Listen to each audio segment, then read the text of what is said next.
So, nandito natin sa shop mga sir mga lods. So, nandito na yung makina natin na pinagawa sa atin, 54mm powered by Pitts Bike. So, papaandali lang natin mga sir mga lods kung goods na ba or may gagawin pa. So, although sa nakikita ko mga sir mga lods, medyo may konting leak siya sa baba ng makina. So, hindi ko pa masabi kung ano yung dahilan. Kasi yung crankcase nito pinagawa namin yung lagayan ng footrest. So di ko pa sure kung saan ba talaga nanggagaling yung konting langis na lumalabas. So sa ngayon papaandari muna natin, temporary lang, kung aandar na ba siya. So yan, ganyan lang.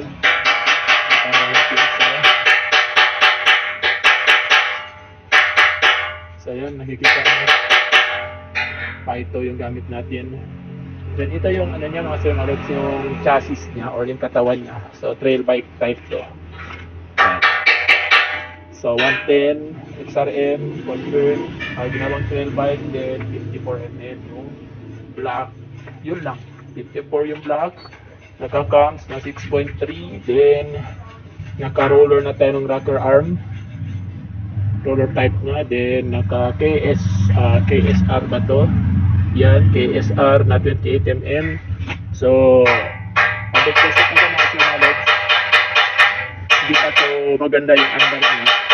Kasi may papalitan pa tayong jetings nito kasi masyadong maliit yung makina natin para sa jetings. Kasi na-open ko 38 yung jetings sa pilot.